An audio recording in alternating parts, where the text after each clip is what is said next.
স্বাগতম দর্শক বন্ধুরা, আপনারা দেখছেন এটাই রিয়ালিটি আর আমি আপনাদের সঙ্গে আছি অনুপ বিশ্বাস।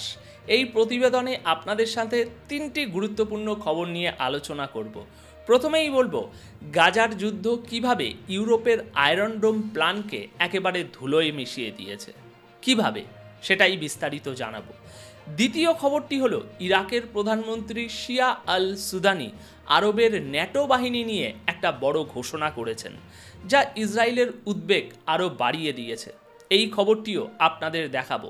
এবং তৃতীয় যে গুরুত্বপূর্ণ খবরটি আমি আপনাদের জানাবো তা হলো ইসরায়েলের রাষ্ট্রপতি আরব দেশগুলোকে নিয়ে কেন ভয় পাচ্ছেন এবং তিনি নেতানিয়াহুকে বন্ধ দরজায় কী পরামর্শ দিয়েছেন। তো চলুন আর দেরি না করে শুরু করা যাক এবং এক এক করে এই তিনটি গুরুত্বপূর্ণ খবরের দিকে নজর রাখা যাক। দর্শক, প্রথম খবরটি হলো ইউরোপের আয়রন ডোম পরিকল্পনা আটকে গেছে এবং এর কারণ গাজার যুদ্ধ ও ইসরায়েলের বিরুদ্ধে বাড়তে থাকা ক্ষোভ। আল মায়াদিন সংবাদপত্র গতকাল 15ই সেপ্টেম্বর একটি খবর প্রকাশ করেছে। সেই খবর অনুযায়ী জার্মানির নেতৃত্বে তৈরি হতে চলা ইউরোপিয়ান স্কাই শিল্ড ইনিশিয়েটিভ এখন গভীর সংকটে পড়েছে। এক কথায় বলতে গেলে এটি ছিল ইউরোপের নিজস্ব আয়রন ডোম। দর্শক, গাজার যুদ্ধ এবং ইসরায়েলের অত্যাচারের ফলে ইউরোপ জুড়ে বাড়তে থাকা ইসরায়েল বিরোধী মনোভাব এই পুরো পরিকল্পনাটি এখন ভেস্তে দিতে চলেছে। এই প্ল্যান অনুযায়ী তুরস্ক থেকে ফিনল্যান্ড পর্যন্ত দেশগুলোকে মিসাইল এবং ড্রোন হামলা থেকে বাঁচানোর জন্য একটা সম্পূর্ণ এয়ার ডিফেন্স তৈরির প্রস্তুতি চলছিল। এতে জার্মানির আইরিস-টি এবং আমেরিকার পেট্রিয়ট মিসাইল সিস্টেম ব্যবহার করার কথা ছিল, কিন্তু এর আসল শক্তি যেখান থেকে পাওয়ার সেটা হচ্ছে ইসরায়েলি অ্যারো-3 সিস্টেমের, যার সম্পর্কে দাবি করা হয় যে এটি হাইপারসনিক মিসাইলকেও ধ্বংস করার ক্ষমতা রাখে। কিন্তু এখন পরিস্থিতি এমন দাঁড়িয়েছে যে ইউরোপ এবং ইসরায়েলের মধ্যে সম্পর্ক একেবারে তলানিতে ঠেকেছে। জার্মানি সহ অনেক দেশ ইসরায়েলকে অস্ত্র পাঠানো এবং বিক্রি করা বন্ধ করে দিয়েছে। এমনকি ইউরোপীয় ইউনিয়নের প্রেসিডেন্ট পর্যন্ত বলেছেন যে ইসরায়েলের সাথে কিছু বাণিজ্যিক সম্পর্কও ছিন্ন করা উচিত। এছাড়াও ইউরোপের সবচেয়ে শক্তিশালী তিনটি দেশ ফ্রান্স, ব্রিটেন এবং জার্মানি, যাদের একসঙ্গে E3 বলা হয়, এই মাসেই ফিলিস্তিনকে একটি স্বাধীন রাষ্ট্র হিসাবে স্বীকৃতি দেওয়ার কথা বলেছে তারা। দর্শক, এই খবরটি ব্রিটিশ সংবাদপত্র দ্য টেলিগ্রাফেও ছেপেছে, যেখানে বলা হয়েছে যে অ্যারো-3 সিস্টেম রপ্তানি করার ক্ষেত্রে ইসরায়েলের ভেটো দেওয়ার ক্ষমতা রয়েছে, আর যদি ইসরায়েল মানা করে দেয় তাহলে ইউরোপের এই আয়রন ডোম প্রকল্পটি অসম্পূর্ণ থেকে যাবে। আর এই সিদ্ধান্তের চূড়ান্ত চাবিকাঠি রয়েছে ইসরায়েলের defence exports control agency DEC এর হাতে। তারা যা সিদ্ধান্ত নেবে সেটাই চূড়ান্ত হবে। আচ্ছা, ব্যাপারটা একেবারে জলের মতো করে বুঝুন। ধরুন ইউরোপ একটা বিশাল ছাতা বানাতে চাইছে, যাতে তারা উপর থেকে পড়া বোমা বা ড্রোন থেকে নিজেদের রক্ষা করতে পারে। এই ছাতা বানাতে অনেক দেশ একসাথে কাজ করছিল। এতে একটা স্পেশাল ছাদ দরকার ছিল, যেটা বানায় ইসরায়েল। কিন্তু এখন ইসরায়েল গাজায় যা করছে সেটা দেখে ইউরোপের মানুষ আর সরকার রেগে আছে। তাই তারা বলছে ইসরায়েলের সাথে আর ভালো সম্পর্ক রাখবে না। এখন এমতো অবস্থায় ইসরায়েল যদি ওই স্পেশাল ছাদ না দেয় তাহলে ইউরোপের এই ছাতা বানানো অসম্ভব হয়ে যাবে। অর্থাৎ গাজার যুদ্ধ শুধু আরব বিশ্বকেই নয়, ইউরোপের নিরাপত্তা পরিকল্পনাকেও নাড়িয়ে দিয়েছে। গাজার যুদ্ধের ফলে যে ক্ষতি হচ্ছে তা শুধু গাজার মধ্যেই সীমাবদ্ধ নেই, এর প্রভাব বাইরেও পড়ছে এবং কার কতটা ক্ষতি হচ্ছে সেটাও আমাদের দেখা উচিত। আচ্ছা, এবার পরবর্তী খবরটি বলি, যা হয়তো আপনাদের অনেকেরই অপেক্ষার কারণ। এবার ইরাকও একটি বড় ইঙ্গিত দিয়েছে। আরব দেশগুলোকে ন্যাটোর মতো একটি যৌথ বাহিনী জয়েন্ট ফোর্স গঠন করার পরামর্শ দেয়া হয়েছে। হ্যাঁ, ঠিকই শুনেছেন, এটি একটি পরামর্শ। কাতারের উপর ইসরায়েলের হামলার পর ইরাকের প্রধানমন্ত্রী মোহাম্মদ শিয়া আল সুদানি স্পষ্টভাবে বলেছেন যে সময় এসে গেছে, এখন মুসলিম দেশগুলোর একসঙ্গে মিলে একটি যৌথ প্রতিরক্ষা জোট, জয়েন্ট ডিফেন্স অ্যালায়েন্স তৈরি করা উচিত, ঠিক ন্যাটোর মতো করে। আল মায়াদিনের 14ই সেপ্টেম্বরের রাতের রিপোর্ট অনুযায়ী আল সুদানি বলেছেন, এমন কোনো শক্তি নেই যা আমাদের এই সিদ্ধান্ত থেকে আটকাতে পারে যে আরব এবং মুসলিম দেশগুলো মিলে একটি যৌথ নিরাপত্তা কাঠামো তৈরি করবে। কে আমাদের আটকাতে পারে? তিনি আরও বলেন, আমাদের কাছে সম্পদ এবং ক্ষমতা দুইই আছে ইসরায়েলের এই ধরনের জঙ্গি কার্যকলাপকে রুখে দেওয়ার জন্য।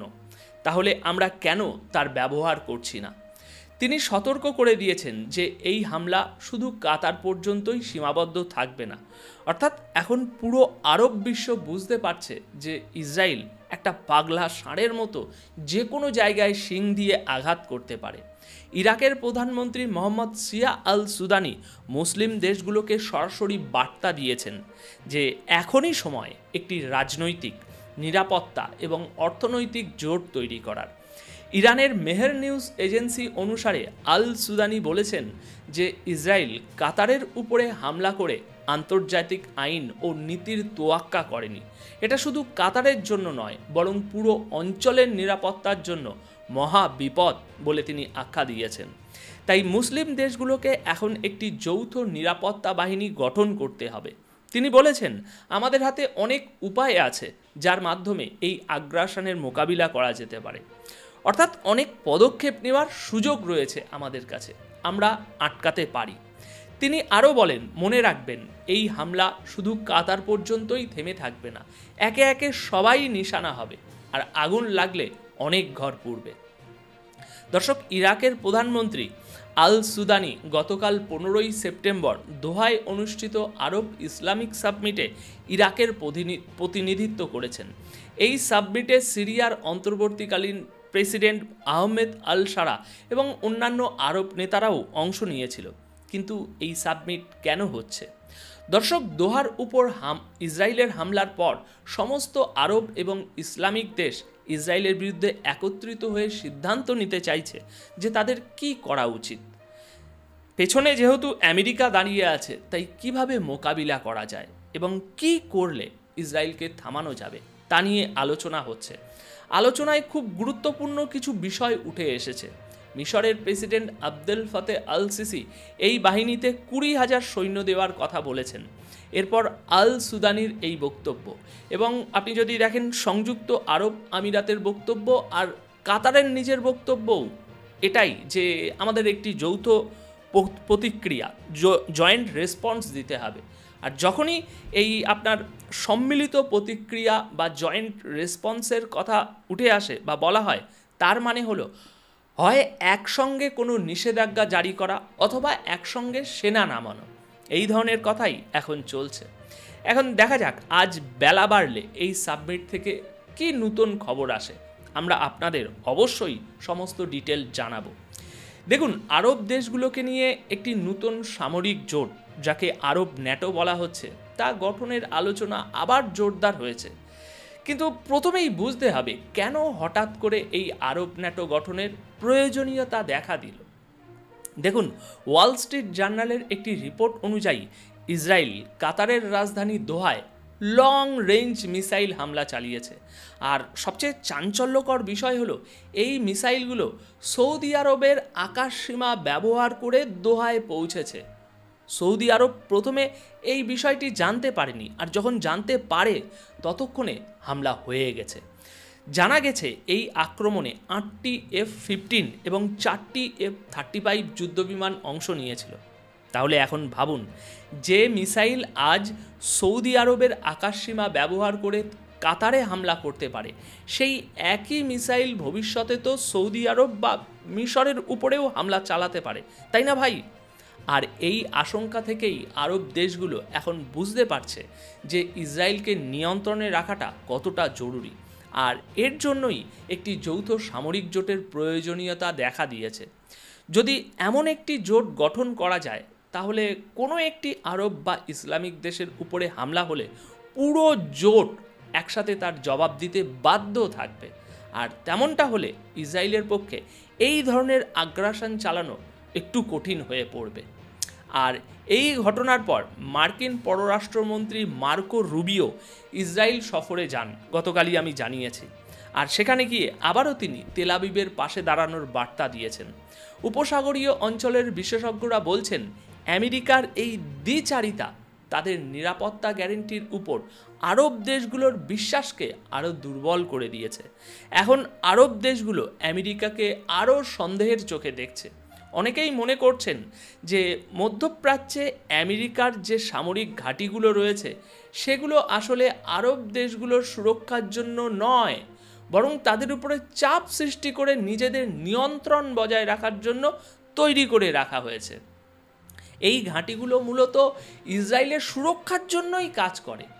তাই খুব শীঘ্রই আরব দেশগুলোকে এই মার্কিন ঘাঁটিগুলো থেকে মুক্তি পেতে হবে, আর তার জন্য প্রয়োজন একটি শক্তিশালী যৌথ বাহিনী।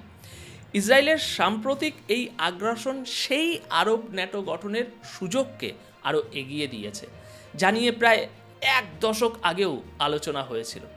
তাই এখন প্রশ্ন হলো, আরব দেশগুলো কি সত্যিই এই সুযোগকে কাজে লাগাতে পারবে, নাকি তারা শুধু মিটিং এবং নিন্দা জানানোর মধ্যেই সীমাবদ্ধ থাকবে?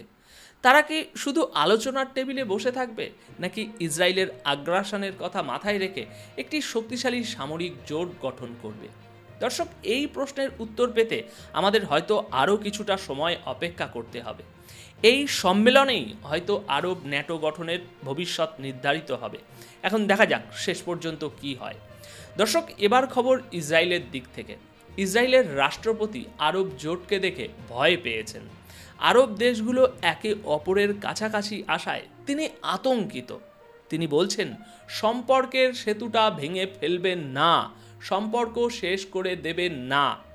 আসলে দর্শক, তিনি এমন কিছু দেখতে পাচ্ছেন যা নেতানিয়াহু দেখতে পাচ্ছেন না।